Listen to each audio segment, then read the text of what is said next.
Primeramente haremos una breve referencia a los elementos que constituyen los seres vivos.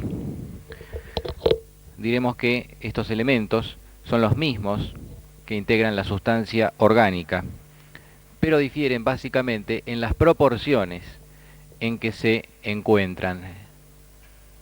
Así vemos que en la sustancia orgánica de los seres vivos predominan estos cuatro componentes que son el carbono, hidrógeno, oxígeno y nitrógeno, que incluimos dentro de los llamados elementos primarios, que son los que se encuentran entonces en mayor cantidad en los seres vivos. Recordamos que el carbono tiene 4 valencias y es a su vez dentro de los elementos primarios el más importante, ya que constituye el esqueleto sobre el cual se encuentran ordenadas o acomodadas las demás moléculas. Por eso decimos que los seres vivos son seres carbonados, ya que están construidos sobre un eje de carbono. El hidrógeno tiene una valencia, el oxígeno tiene 2 valencias y el nitrógeno tiene 3. También hay una cantidad de elementos primarios que están en menor proporción que estos mencionados, como podríamos citar al calcio, al fósforo y otros más.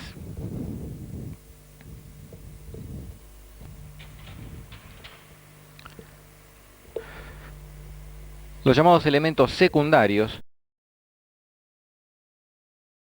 se encuentran en menor cantidad que los elementos primarios, pero siempre en más del 1% del peso del cuerpo. Se pueden clasificar de muchas formas, pero una de ellas, tal vez la más utilizada, sea en elementos secundarios constantes, que son los que se encuentran en casi todos los seres vivos, como el magnesio, sodio, cloro, azufre, potasio, o elementos secundarios variables que se encuentran solamente en algunas especies, como el caso del hierro, que es abundante en los mamíferos, ya que la hemoglobina, que se encuentra en el interior de los glóbulos rojos, tiene una alta proporción de hierro.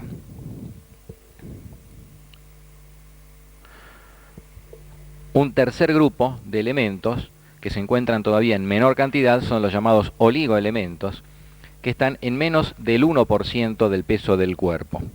Esto no significa que no sean necesarios. El hecho de estar en una pequeña cantidad, muchas veces muy inferior al 1%, no determina que no sean indispensables e imprescindibles como todos los otros elementos.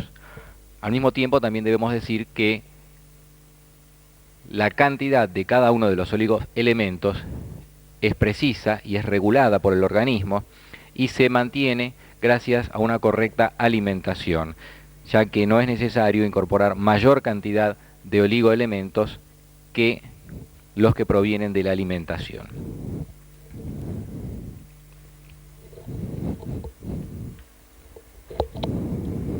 En este cuadro vemos las proporciones relativas de algunos de los elementos mencionados, sobre todo de los primarios, comparando en barras de color rojo la cantidad en que se encuentran en los seres vivos y en color verde la cantidad en que se encuentran en la sustancia inerte. El hidrógeno, por ejemplo, vemos que está en una alta proporción en los seres vivos y una baja proporción en la sustancia inanimada. El carbono, como también se mencionó, alta proporción en los seres vivos y una menor proporción en la sustancia inerte. El oxígeno está en mayor proporción en la sustancia inerte que en los seres vivos, el nitrógeno en proporciones parecidas, el calcio en mayor proporción en la sustancia inerte, el sodio también, el fósforo en igual proporción, y así podríamos seguir enumerando. Como conclusión de este pequeño cuadro, entonces, podemos decir que La principal diferencia que hay entre la composición química de los seres vivos y de la sustancia inanimada es la proporción en que se encuentran los distintos elementos.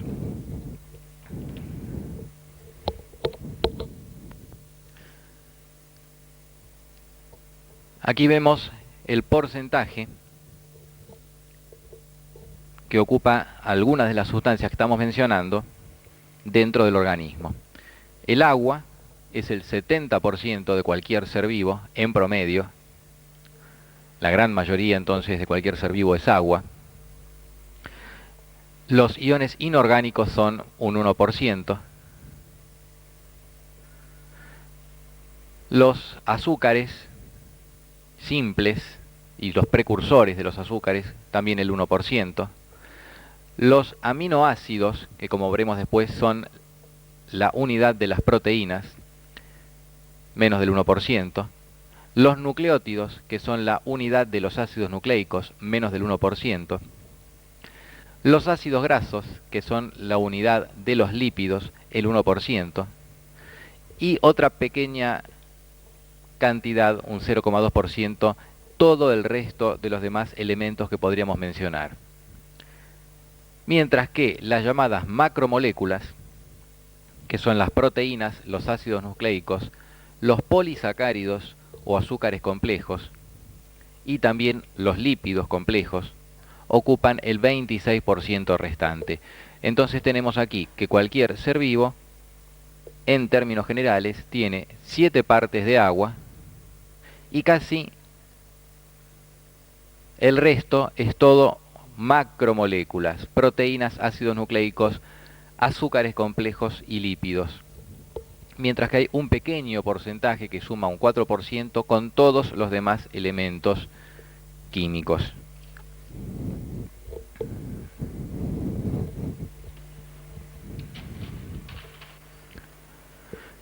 En este esquema vemos cualquier molécula orgánica que siempre está formada por un eje, por un esqueleto que es de carbono. Como decimos, el carbono es el principal constituyente de los seres vivos.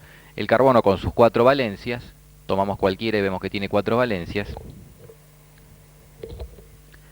se une por una de esas valencias con otro carbono formando cadenas. La materia viva está constituida entonces por cadenas de carbono de distinta longitud y en las 3 valencias restantes hay distintos elementos de acuerdo a la sustancia de que se trate. Muchas veces se simplifica la fórmula dejando solamente las rayitas de las valencias y entre una valencia y otra no se pone nada porque está implícito, se da por sobreentendido que cuando no se pone nada entre una valencia y otra hay carbono.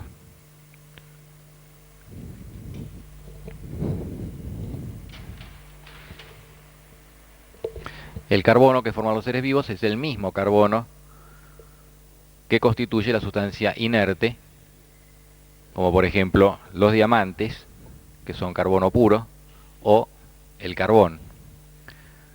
La diferencia no es en el tipo de sustancia química o de elemento que forma la materia viva, sino la proporción, que es diferente entre los seres vivos y la sustancia inanimada. Entonces, tanto los animales como los vegetales están constituidos de la misma manera. Con respecto a esto, quisiera aclarar ya desde un comienzo que los animales constituyen un reino de los seres vivos, los vegetales constituyen otro, pero hay 3 reinos más de seres vivos que nosotros solemos olvidar y que vamos a repasar en el capítulo 5. Con respecto al hidrógeno, recordamos que el hidrógeno está constituido, como todo átomo, por un núcleo donde se encuentran los protones con carga positiva y los neutrones, si es que los tuviera, que no tienen carga eléctrica. En el caso del hidrógeno tiene un solo protón y no tiene neutrones. Y en los orbitales periféricos se encuentran girando los electrones con carga negativa, que están en igual número que los protones, por lo cual el átomo no tiene carga eléctrica. Sin embargo, si nosotros sacáramos electrones o agregáramos electrones, produciríamos un desequilibrio entre esas cargas que no serían balanceadas por las cargas de los protones del núcleo y el átomo pasaría a tener carga eléctrica. Si le agregamos un electrón, por ejemplo, el átomo tendría una carga negativa. Y si le sacamos un electrón, el átomo tendría una carga positiva además. Eso es lo que se denomina ión. Un ión entonces es un átomo con carga eléctrica. El hidrógeno es el elemento químico más simple. Y si le sacamos el electrón con su carga negativa, nos queda solamente el protón con la carga positiva, y eso constituye el ión hidrógeno o hidrogenión, que es un constituyente fundamental de cualquier ser vivo y que es regulado por una serie compleja de mecanismos que ya también vamos a estudiar. Nuevamente aquí repasamos el número de valencias de algunos de los principales elementos mencionados. El carbono, que tiene 4 valencias, el nitrógeno, que tiene 3, aunque puede variar su número de valencias de acuerdo a las situaciones, el oxígeno, que tiene 2 valencias, y el hidrógeno, que no está representado aquí y que tiene 1 valencia. Luego de este muy pequeño repaso de algunos conceptos fundamentales que se deben traer sin duda del colegio secundario, vamos a comenzar con el estudio de los hidratos de carbono. Los hidratos de carbono entonces son uno de los 4 constituyentes orgánicos de los seres vivos, junto con los lípidos, proteínas y ácidos nucleicos.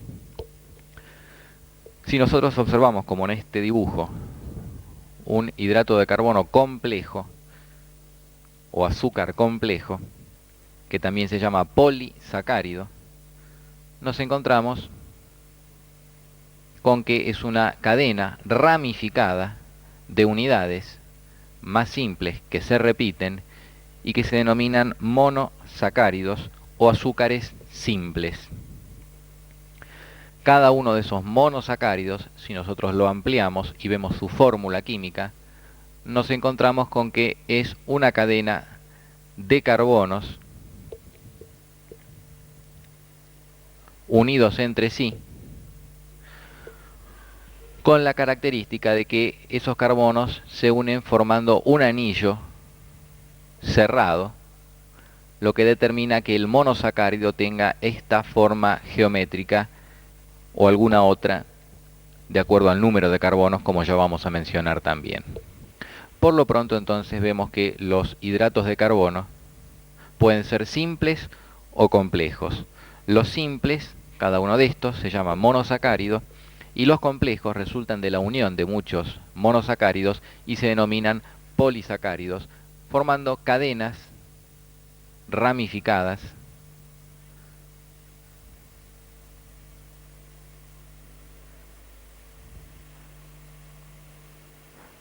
unidas entre sí por uniones que se denominan uniones glicosídicas. Los hidratos de carbono se denominan de esta manera por su fórmula general, en la cual observamos que por cada molécula de carbono que haya, vamos a encontrar 2 moléculas de hidrógeno y 1 de oxígeno. Como H2O es agua, se le ha dado el nombre a estos componentes o a estos compuestos orgánicos de hidratos de carbono. Pero atención, que esto no quiere decir que el hidrato de carbono tenga agua, porque el hidrógeno, los 2 hidrógenos, no están unidos con el oxígeno en el hidrato de carbono. Están por separado, están de otra manera, pero en la fórmula bruta, simplemente contando los carbonos, los hidrógenos y los oxígenos, nos da que por cada carbono es como si hubiera una molécula de agua. También se los denomina glúcidos o azúcares, porque muchos tienen sabor dulce y son la mayor cantidad de sustancia orgánica de la Tierra. Si analizamos ahora un poquito más la fórmula, comenzando por los monosacáridos, como ya hemos dicho, los monosacáridos son cadenas de carbono de un número variable que va de 3 a 7 carbonos. En este caso, la cadena tiene 4 carbonos. También habíamos dicho que esos carbonos están unidos formando un ciclo. Sin embargo, aquí los vemos en línea. Esta representación de los hidratos de carbono, poniendo los carbonos en línea recta, se denomina fórmula de Fischer. Y la hacemos de esa manera para simplificar. En esta fórmula, nosotros vemos que hay una cadenita entonces de 4 carbonos, por lo cual este se llamaría tetrosa.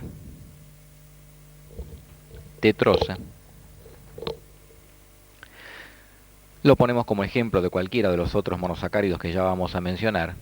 Y nosotros vemos que cada carbono está unido por las 3 valencias que le sobran, que aquí han sido representadas como un solo palito. Está unido por las 3 valencias que le sobran, como decía, con una sustancia química. En el primer carbono de la cadena, los hidratos de carbono simples, los monosacáridos, pueden estar unidos con un grupo llamado aldehído. El aldehído solo puede estar en el primer carbono. El resto de los carbonos está unido con un alcohol. Por lo cual, este monosacárido podríamos nosotros decir que es un aldehído polialcohólico, que es uno de los grupos de monosacáridos que existen. El otro grupo de monosacáridos, y son solamente 2, consiste en que la cadenita de carbonos, que en este caso también tiene 4, tiene en el segundo carbono un grupo químico llamado cetona, mientras que en el resto de los carbonos tiene alcoholes de distinto grado. Este grupo de monosacáridos podemos llamarlo entonces cetonas polialcohólicas. Y no hay más grupos. Entonces, en términos generales, como dice la página 8 abajo, los hidratos de carbono son polialcoholes con un grupo aldehído y polialcoholes con un grupo cetona. De acuerdo al número de carbonos que tenga un monosacárido, recibe un nombre distinto. Recién acabamos de ver monosacáridos de 4 carbonos que se denominan tetrosa, pero tenemos los de 3 carbonos que se llaman triosas, los de 5 pentosas, los de 6 hexosas y los de 7 son las heptosas.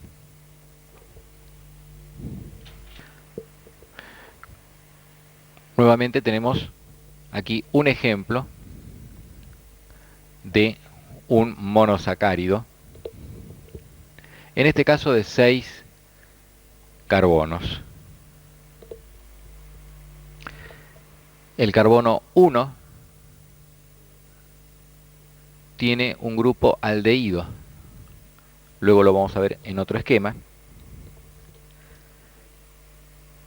y el resto de los carbonos tienen alcoholes de distinto grado.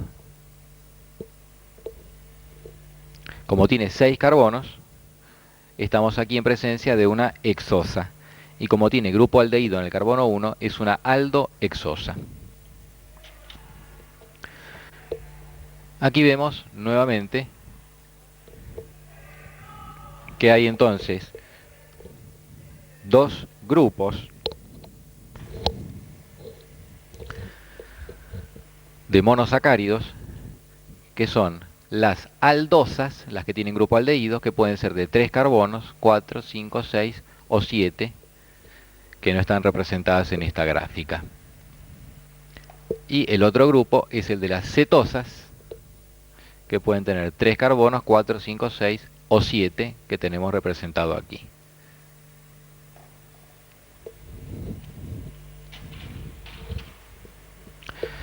Tenemos ahora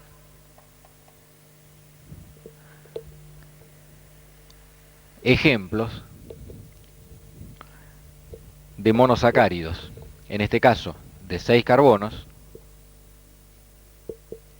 o sea de hexosas, y se han representado una de cada grupo. De las aldohexosas, estamos viendo los primeros carbonos de la cadena. Vemos aquí lo que es el grupo aldehído, para el que no lo recuerda del colegio secundario. Un grupo aldehído es carbono, unido con oxígeno por una doble ligadura, y unido por hidrógeno por la ligadura restante. Ese entonces es el llamado grupo aldehído. Insisto que se lo encuentra siempre en el carbono 1. Como tiene 6 carbonos, este azúcar y grupo aldehído es una aldohexosa. Específicamente, de todas las aldohexosas que hay, es la glucosa. En el resto de los carbonos tiene alcoholes. El alcohol es carbono, grupo oxidrilo de un lado e hidrógeno del otro.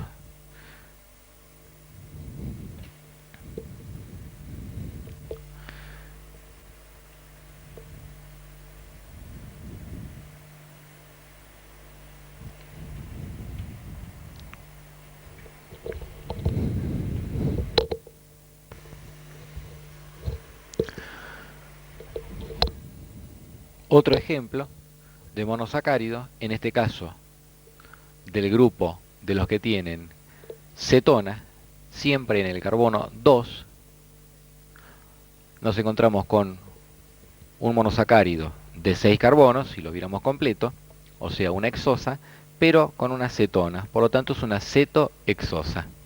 Observen el grupo cetona, que es carbono, unido con una doble ligadura a un oxígeno y sin hidrógeno. En este caso, de todas las cetohexosas que hay, esta es la fructosa.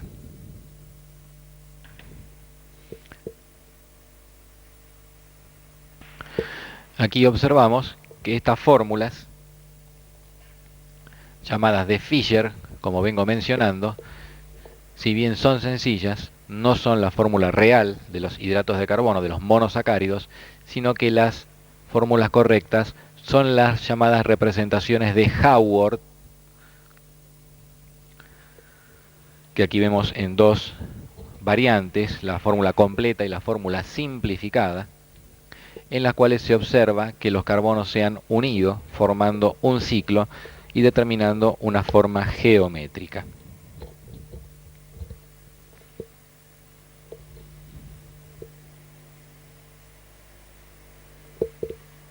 Observen ustedes que en la fórmula simplificada no se han colocado los carbonos en las esquinas porque, como decía al comienzo de esta explicación, cuando hay dos valencias unidas y no se pone nada, se da por sobreentendido que lo que va ahí es carbono. Pasamos ahora a los polímeros de los monosacáridos, o sea, los polisacáridos. Como se ve en este esquema, resultan de la unión de 2 o más monosacáridos. En la realidad son miles de monosacáridos los que se unen para constituir un polisacárido. Aquí hemos dibujado solamente 3, representados como barras de color verde. Simplemente para indicar que la unión entre un monosacárido y otro se realiza por medio de la llamada unión glicosídica.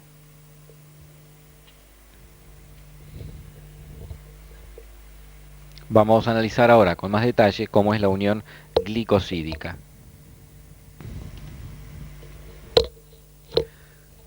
La unión glicosídica es una unión por condensación. ¿Qué significa esto? Significa que los dos monosacáridos, que tenemos representados aquí con sus fórmulas de Haworth, se van a unir, tenemos el signo más que lo representa, y al unirse va a quedar formada una molécula de agua. Eso se denomina unión por condensación. ¿Y cómo es exactamente esa unión? Muy sencillo. Consiste en que el oxidrilo de un monosacárido se une con el hidrógeno del oxidrilo de otro monosacárido. El oxidrilo más un hidrógeno forman agua. Al quedar libre la valencia donde estaba aquí el oxidrilo, se une con la valencia que le queda libre al oxígeno donde estaba el hidrógeno. Y esa es la unión glicosídica. Hemos visto entonces cómo se unen los monosacáridos. De acuerdo al número de monosacáridos que tenga la molécula de polisacárido, recibirá un nombre. Se llama oligosacárido cuando se unen desde 2 hasta 10. Dentro de los oligosacáridos, específicamente, reciben el nombre de disacáridos los que tienen 2 monosacáridos unidos, como por ejemplo la maltosa, que es la unión de glucosa más glucosa, la sacarosa, que es glucosa más fructosa, y la lactosa, que es glucosa más galactosa. Observen que en todos los casos hay glucosa, y por eso decíamos que es el hidrato de carbono más común y además la sustancia orgánica más abundante en el planeta. Si se unen 3 monosacáridos se llamará trisacárido, si se unen 4 se llamará tetrasacárido. Y si se unen más de 10 se denomina polisacárido.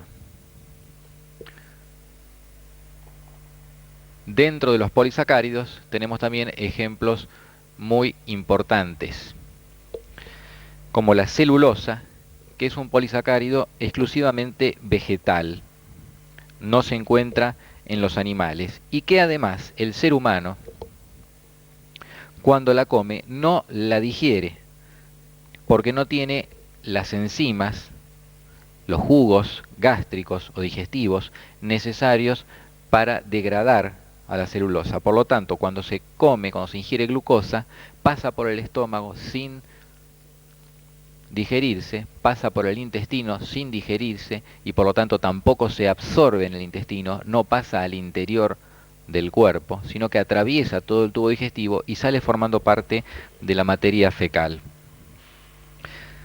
Está formada por 200 a 2500 moléculas de la glucosa. La celulosa, al no ser digerible, durante muchos años, hasta hace poco tiempo en realidad, no se le dio la importancia que tiene actualmente, ya que se decía que si no se digiere poco puede aportar al organismo. No aporta calorías, por ejemplo, ni aporta nada a la materia viva, la celulosa. Sin embargo, actualmente, y desde hace unos años, vuelvo a repetir, se ha descubierto que comer celulosa incide en forma directa sobre las posibilidades de tener ateroesclerosis. ¿Cómo es esto? La ateroesclerosis se produce por el depósito de grasas en las arterias. Al depositarse grasas, las arterias se van cerrando hasta que se obstruyen y producen un determinado síntoma. Si las arterias afectadas son las del corazón, se producirá el infarto de miocardio. Si las arterias afectadas son las de las piernas, se producirá un cuadro que lleva a la obstrucción arterial que puede llevar a la necesidad de una amputación.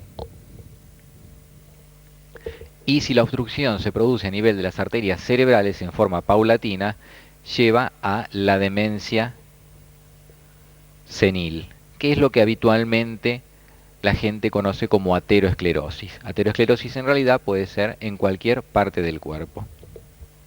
Y como decía, esa ateroesclerosis es producida por el aumento de los lípidos y su depósito en la pared interna de las arterias. La celulosa ha demostrado que disminuye ese depósito de grasa en las arterias por mecanismos todavía no del todo conocidos, pero sí está totalmente demostrado que las personas que comen más celulosa tienen menor proporción de aterosclerosis y por lo tanto menor proporción de infarto, de obstrucciones de arterias en las piernas y de aterosclerosis cerebral senil. La celulosa se la encuentra entonces en los vegetales, fundamentalmente en las cáscaras de las frutas y verduras, en lo que se denominan los vegetales integrales. Integrales quiere decir que tienen cáscaras, y por lo tanto se recomienda ingerir celulosa, que también se la denomina fibra alimentaria. Por eso hoy en día es tan común y tan popular la recomendación de comer fibra alimentaria. Otro ejemplo de polisacárido propiamente dicho, o sea con más de 10 monosacáridos, es el almidón, que también es exclusivamente vegetal, pero a diferencia de la celulosa, el ser humano la digiere a esta molécula y por eso el almidón engorda. El almidón que se encuentra sobre todo en la papa, en la batata, y no tiene ese efecto beneficioso sobre la aterosclerosis. Otro ejemplo es el glucógeno, que es un polisacárido exclusivamente animal. Se lo encuentra sobre todo en el hígado, donde se deposita y se almacena para el caso en que se necesite utilizarlo rápidamente. En el caso de que la célula necesite energía, recurre al hígado, donde está almacenado el glucógeno. Y también se encuentra mucho glucógeno en los músculos, porque es la fuente de energía y el músculo gasta muchísima energía cuando se pone en actividad. El glucógeno es la reserva de energía de acceso rápido en los seres vivos. Eso quiere decir que cuando una célula necesita energía, recurre en forma inmediata a el glucógeno. Mientras que los lípidos, como vamos a ver después, son una fuente de energía, pero de acceso mediato. O sea, los lípidos se almacenan y tardan más tiempo en salir de ese almacén e ir a la célula. Por otro lado, la cantidad de glucógeno que se puede almacenar es poca, mientras que la cantidad de lípidos que se puede almacenar es muy grande, y ya lo vemos en las personas que engordan, que lo hacen exclusivamente por un aumento de la cantidad de lípidos.